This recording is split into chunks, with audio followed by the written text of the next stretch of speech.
De nuevo, con el esquema de la segunda ley biológica para dar fin a todas las etapas que caracterizan esta condición bifásica de los programas biológicos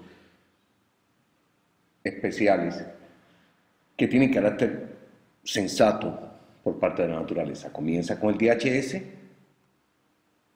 y a partir de ese conflicto inesperado, dramático, agudo, vivido en soledad, se desenvuelven toda una serie de cambios estresantes dirigidos por el sistema nervioso o la sección toracolumbar del sistema nervioso autónomo, específicamente la sección simpática, y esta fase de conflicto activo es una búsqueda constante de la solución de ese choque biológico a que la persona fue sometida por el DHS.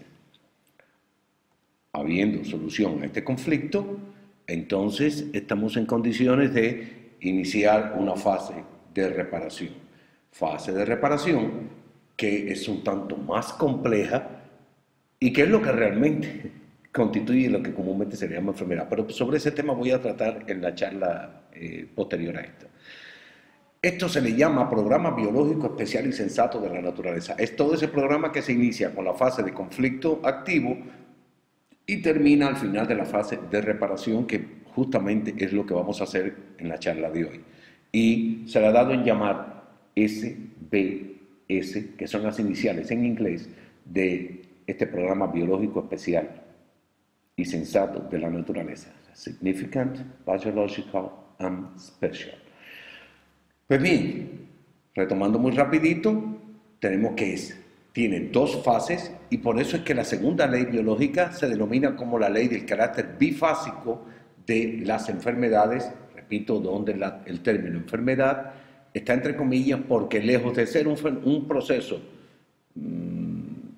inexplicable, incluso erróneo de la naturaleza, es un programa biológico especial y con un carácter sensato extraordinario que está en nuestra memoria biológica como reserva para situaciones especiales, como su nombre lo indica, en que se rompe la normotonía por un evento que nos toma de sorpresa y no le podemos dar una racionalización coherente y rápida, inmediata, y desencadena entonces esa etapa de conflicto activo donde explicamos la simpaticotonía con toda una serie de eventos que se suceden según los sectores cerebrales.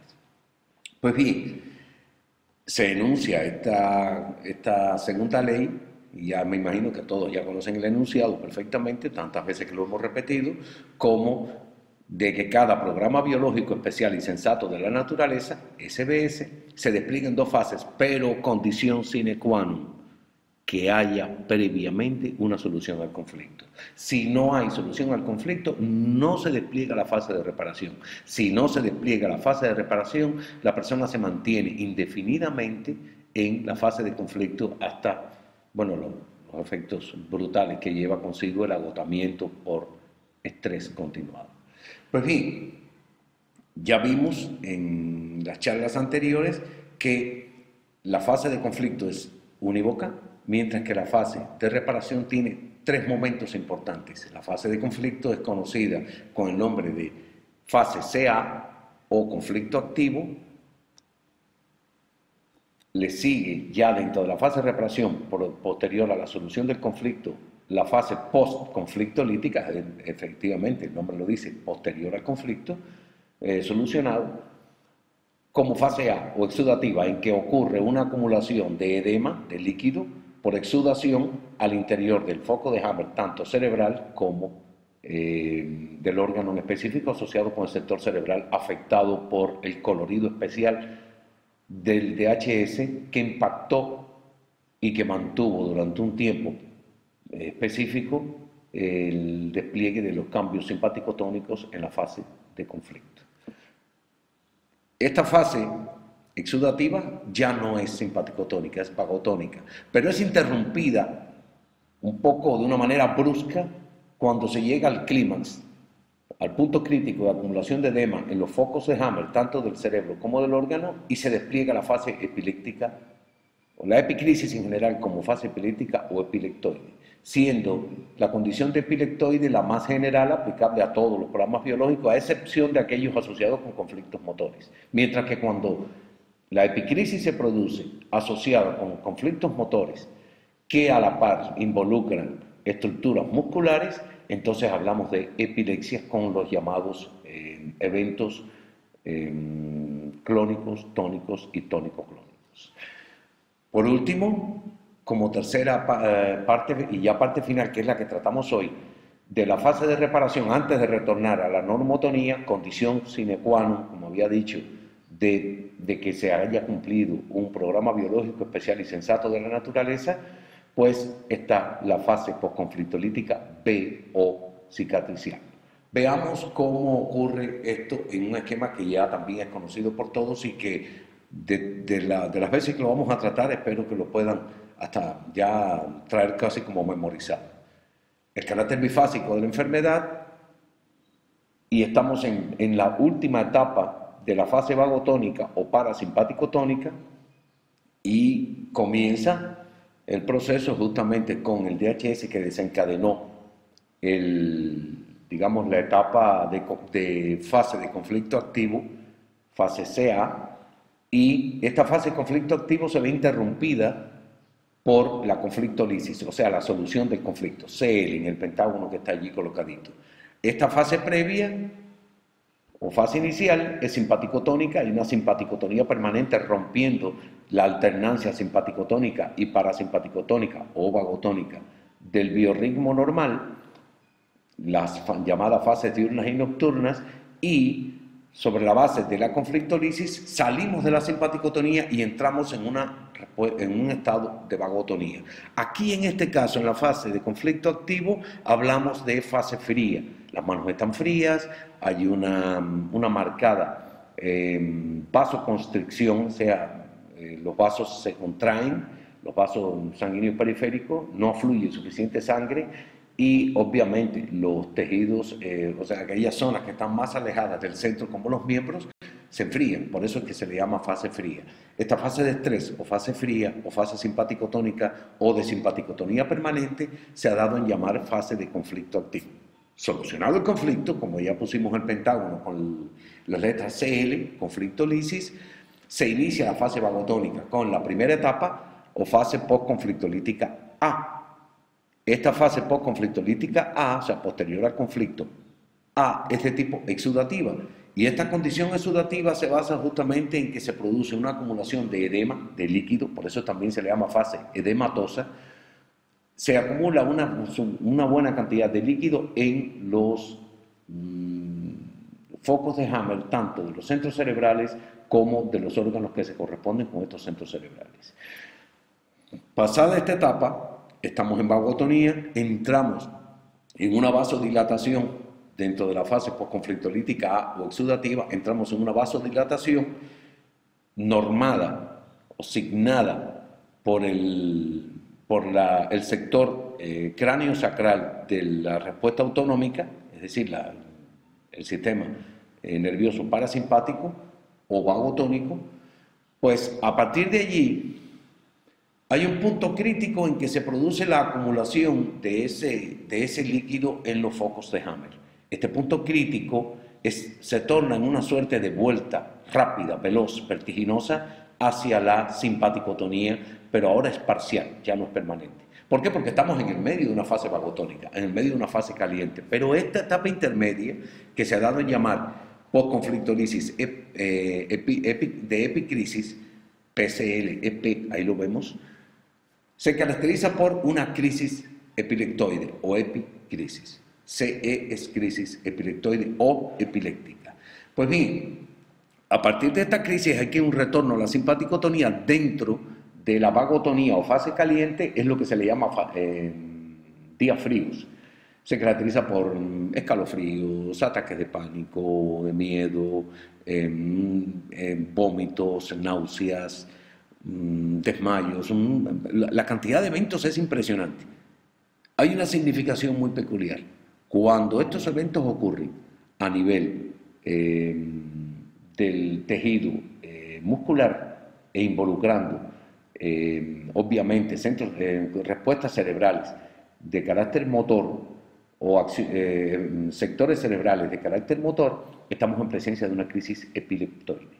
Mientras que cuando el evento ocurre sin involucrar estas estructuras musculares y los centros cerebrales de condicionamiento motor, la acción no es motora, obviamente entonces estamos en presencia de la más genérica de las dos variantes de excitación de la epicrisis, la epileptoide. Pero hay un detalle que quiero referirme. En esta simpaticotonía parcial de retorno como en cámara rápida del evento, del conflicto que la persona vivió, ya en la fase previa, en la fase postconflictolítica, muchas veces la persona ha olvidado realmente y le ha quitado el matiz, ese dramático tenía el conflicto porque justamente lo solucionó, le dio solución. Si no hay solución al conflicto, no hay programa biológico en despliegue total. Esta es la condición que pone el carácter bifásico de la enfermedad.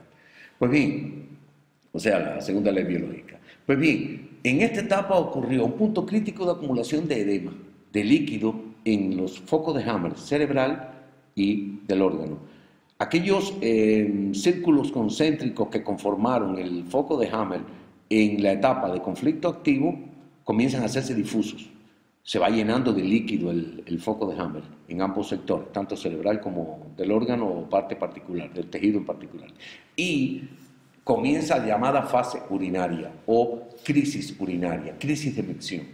Esta crisis de micción, esta crisis urinaria se va a extender desde esta misma fase de epicrisis, sea epileptoide o epiléptica, hasta el final del proceso de reparación.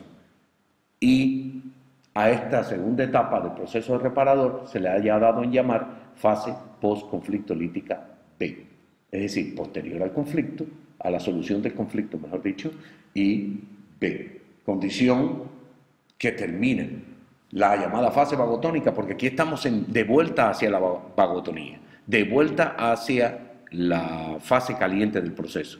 Repito, la fase del conflicto activo es una fase fría y toda la fase de reparación es una fase caliente con un retorno de algunos días fríos o momentos fríos, que son los típicos de la epicrisis.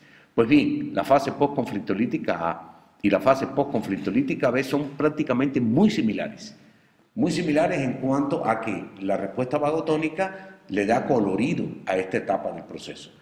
Aquí, en la fase postconflictolítica B, dentro de la fase de la etapa reparadora, del periodo de reparación, hay una serie de cambios muy claros, bien reconocidos, que voy a ir discutiendo en particular sobre la base de las características en el próximo cuadro sinóptico. Pues bien, para terminar, a toda carrera, esta es la fase vagotónica, tendríamos que el despliegue de la simpaticotonía permanente y la vagotonía permanente, ambos procesos, incluyendo dentro de la vagotonía permanente una simpaticotonía parcial, que es la epicrisis o crisis epiléptica o epileptoide, a eso se le llama programa biológico especial y sensato de la naturaleza, SBS. Condición o a condición, este programa, según la segunda ley biológica de la nueva medicina germánica, de que haya habido, terminando la fase de conflicto activo, una solución al conflicto que hemos indicado aquí en el pentágono primero como CL o conflictolisis. Y por esto es que las fases posteriores son PCL, es decir, posteriores a la conflictolisis, postconflictolíticas, tanto la A, que es vagotónica pura, la B, que es vagotónica pura, como la intermedia, que es un retorno a la simpaticotonía que ocurre de manera parcial. Pues bien, vamos a ver cómo ocurren los procesos durante esta fase, y aquí, bueno, resumo la leyenda que ya la han visto en varias ocasiones. La fase CA es la fase de actividad conflictiva, conflicto activo. La CL del primer pentágono invertido es conflictolisis o resolución del conflicto. Fase PCLA ya empieza en la fase postconflictolítica, o sea, posteriores a la resolución del conflicto. La primero, la A, es exudativa con acumulación paulatina y gradual del líquido por exudación en los focos, tanto de Hammer, tanto cerebrales como del órgano. Y cuando llega a ese punto crítico, aparece entonces la crisis epileptoide, que es el retorno a la simpaticotonía, ese retorno rápido, vertiginoso. Crisis epiléptica o epileptoide, o epicrisis. Mientras que la designación de fase PCL-EP está referido a la fase postconflictolítica, epiléptica o epileptoide. Por último, en el esquema, la fase PCLB, que es la que vamos a estudiar hoy en particular, es la fase postconflictolítica B o fase cicatricial. Tras esto, se retorna a la normotonía o eutonía. Pues bien, ¿qué ocurre en esta fase postconflictolítica B o cicatricial? Vamos a ver. Aquí tenemos, en primer lugar, un resumen de los cambios que parece casi como calcado de la fase exudativa, y casi porque van a ver las diferencias que son muy interesantes. En esta fase postconflictolítica B o cicatricial, sigue el vaciamiento de los focos de Hammer edematosos. Recuerden que en la fase exudativa llegó un punto crítico en que se acumuló el líquido en los focos de Hammer del cerebro y de los órganos, o del órgano correspondiente al sector cerebral afectado por el DHS. Pues bien, este foco de Hammer, que ya no tiene, obviamente porque estamos en la fase vagotónica, ya no tiene aquellos anillos concéntricos que caracterizaron la fase de conflicto activo, tienen como peculiaridad el hecho de que iniciaron este proceso de vaciado del líquido edematoso, de todo ese líquido que constituía el edema, tanto, repito, en el sector cerebral como en el órgano correspondiente, y apareció una intensa eliminación de orina, que llegó incluso hasta esta etapa postconflictolítica B. No solo quedó en la fase epileptoide de tipo simpaticotónica o epiléptica. Acá ya no hay simpaticotonía, ni permanente ni parcial. Volvemos a la vagotonía, a la parasimpaticotonía permanente, como lo habíamos explicado en la fase exudativa. Y en particular tenemos que hay una detención de la vivencia compulsiva epiléptica o epileptoide que se produjo bajo esa especie de impacto, de retorno al impacto inicial durante la fase epiléptica o epileptoide. Ahora retornamos, o sea, dejamos el estrés, la tensión y retornamos de nuevo al alivio y el bienestar. Alivio y bienestar que están condicionados, entre otras cosas, por una vasodilatación periférica, o sea, los vasos periféricos ya no están contraídos, se vuelven a expandir y esta expansión hace que manos y pies retornen al calor de la fase exudativa, que momentáneamente en los días fríos de la parte epileptoide de la epicrisis habían sufrido un proceso de vasoconstricción. Aquí se están dilatados. Este aumento de los vasos periféricos da una sensación de calor en los extremos de los órganos. Y en particular se recupera el apetito, como sucedió también en la fase exudativa, que en la fase de conflicto activo se había perdido. Aquí, bueno, se recupera, incluso se había perdido en los momentos de la crisis epileptoide o epiléptica, en la epicrisis, con retorno a la simpaticotonía. Aquí hay de nuevo una recuperación del apetito y del peso corporal. Pero este proceso es muy interesante y quiero hacer la referencia porque muchas personas tienden a confundirse y muchos terapeutas incluso tienden a confundirse pensando en que estamos en presencia de una distorsión del proceso. Explico. En la recuperación del apetito y del peso corporal típico de la vagotonía, hay algo que tiende a generar incertidumbre, y es que hay una expulsión notable de líquido que estaba retenido en los edemas. Y por esta razón, el peso que se ganó, ya no por recuperación del apetito, sino que se ganó por exceso de acumulación de líquido, se pierde ahora por la liberación de agua. O sea, a pesar de que hay recuperación del apetito y que hay recuperación del peso corporal, aquí hay una cierta pérdida de peso, y esta es una alerta importante para las personas que siguen el proceso, porque cuando se libera en la fase de micción, en la crisis esta de micción, que empezó en la epicrisis, y que continúa en esta fase postconflictolítica B o cicatricial, esa agua retenida en los edemas, tanto cerebral como del órgano, hace que de cierta manera el peso ganado se pierda una cierta cantidad de ese peso ganado, pero en última instancia ese peso que se pierde era un pseudopeso, porque estaba condicionado. Es peso realmente, pero estaba condicionado por acumulación de líquido, no ganancia de peso por recuperación de la compostura metabólica corporal. Pues bien, aparte de esto, hay una reducción lenta de los parámetros hormonales simpaticotónicos. Recordemos que en la etapa de epicrisis hubo un retorno a la simpaticotonía. Y con este retorno hubo un aumento en la producción de tiroxina por parte de la glándula tiroides que aumenta el metabolismo corporal. Hay una alta producción de ACTH, de la hormona adrenocorticotrópica o corticotropina, producida por la hipófisis, esa prolongación diencefálica del hipotálamo, y que condicionó que la médula suprarrenal, este ganglio localizado sobre la estructura renal, sobre el riñón, produjese hacia sangre hormonas de estrés, cortisol y adrenalina. Bueno, estos procesos que son característicos de la fase de conflicto activo, que es de simpaticotonía permanente, y también de la fase de epicrisis, que es postconflictolítica, pero que es una simpaticotonía parcial. Estos parámetros hormonales que se disparan en la etapa simpaticotónica, aquí comienza una reducción lenta de estos parámetros. Es importante porque en estas etapas los análisis de sangre refieren cambios que tienden a que empiecen a aplicarse medicamentos inmediatamente sin saber que es una ley biológica el hecho de que haya una reducción, incluso muchas veces por debajo de los parámetros normales. Estos parámetros hormonales se alcanzan su nivel rápidamente, o sea, bueno, no tan rápidamente, sino dependiendo de la evolución del conflicto en esta etapa reparadora, y se alcanza, o sea, se vuelve a normalizar el estado vagotónico de bienestar general. Esto no está exento de que en estas fases haya fiebres y procesos de reparación asociados, quiero aclarar. Pues bien, ¿qué pasa con la musculatura lisa?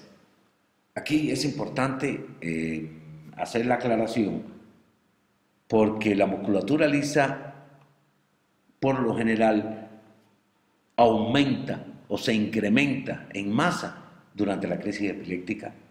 Y digo epiléptica porque al ser muscular, la epicrisis es de tipo epiléptico. Y cuando termina esta fase, todavía aún después de terminar la fase, hay un incremento de esa masa muscular lisa, que recuerden es involuntaria y está asociado con el tracto gastrointestinal.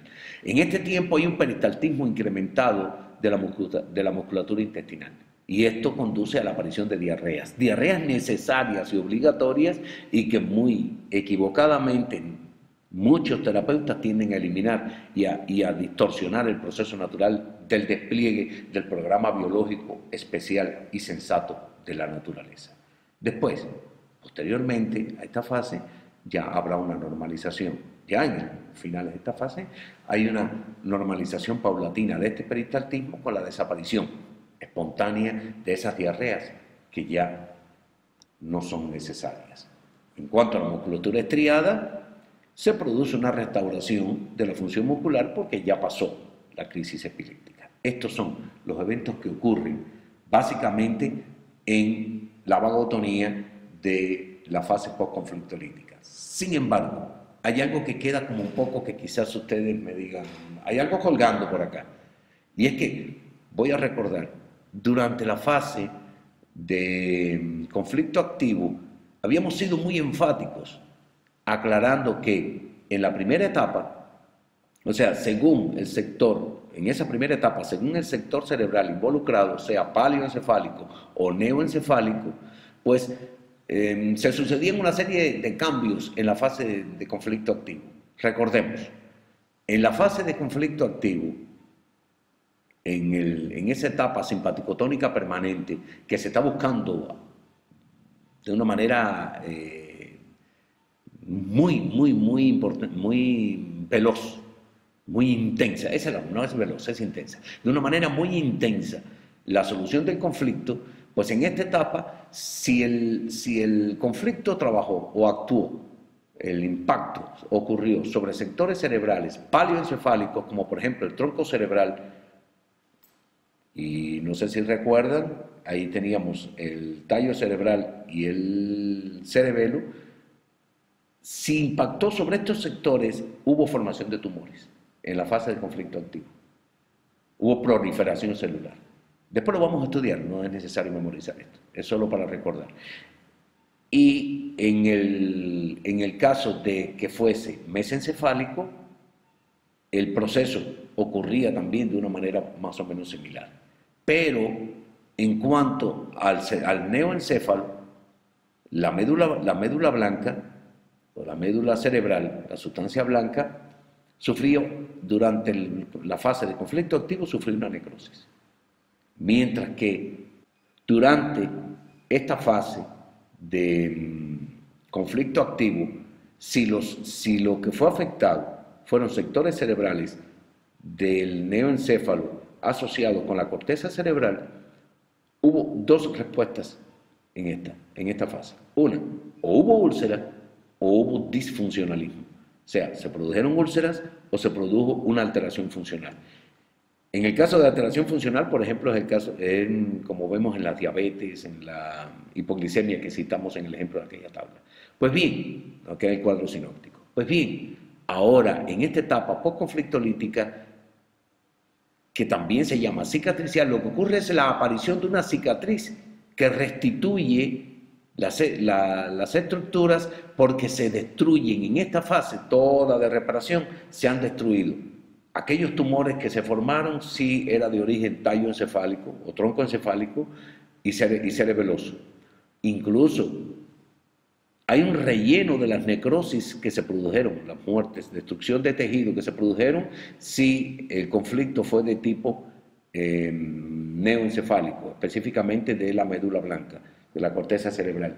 Y si fue de la sustancia gris, de la corteza cerebral, ahorita dije corteza y debí decir médula blanca o médula cerebral. Si fue de la corteza cerebral, obviamente aquí entonces tiene que producirse un rellenado de las úlceras. Pero si no hubo úlceras, como en el caso del disfuncionalismo, hay una restitución de la actividad funcional. En cualquiera de esos casos quedan úlceras, cicatrices, disculpe por favor, cicatrices que se ubican en los focos de Hamel cerebrales y en los órganos en específico donde ocurrió el proceso. Pues bien, esto es lo que indicamos para finalizar como formación de una cicatriz restitutiva, o sea, de restitución, donde antes hubo tumor, necrosis o úlcera.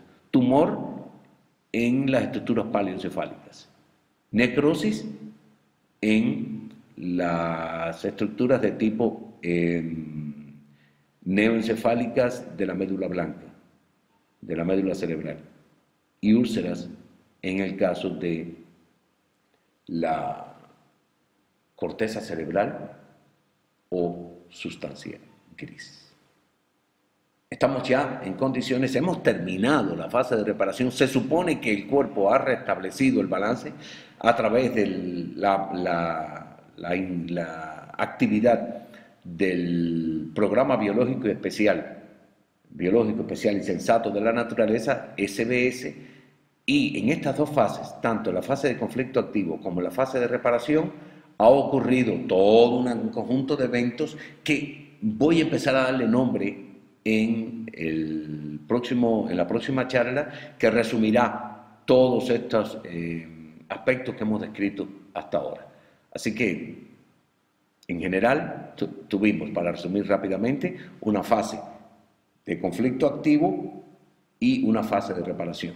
La de conflicto activo fue simpático-tónica, la de reparación es vagotonía permanente, pero tiene subfases dentro de las cuales una, la intermedia, la epicrisis, hay un retorno a la simpaticotonía. Pero ya en esta última, en la fase posconflictolítica B o cicatricial, la fase final de la reparación, la fase que conduce posteriormente a la restauración de la normotonía o eutonía, aparece una terminación del vaciado de los edemas de los focos cerebrales y del órgano, los focos de Hammer. Hay un retorno de los ciclos simpático-tónicos y vagotónicos típicos del biorritmo, con fases diurnas y nocturnas, y la persona está fortalecida gracias al programa biológico, gracias a la temible enfermedad según equivocadamente se ha conceptuado. Pues gracias a esto se ha alcanzado una solución al conflicto, se han desplegado un conjunto de síntomas. Esto no le quita matices de dramatismo a los síntomas, aclaro, pero le da el sentido de por qué ocurre y por qué tenemos que ser tan cuidadosos en evitar la eliminación de esos síntomas. Siempre he dicho que la medicina convencional, como las medicinas alternativas conjuntamente, están fascinadas por los síntomas. Y esta fascinación conduce a una destrucción de todo el potencial biológico que está contenido en esos programas que garantizan el proceso de la supervivencia.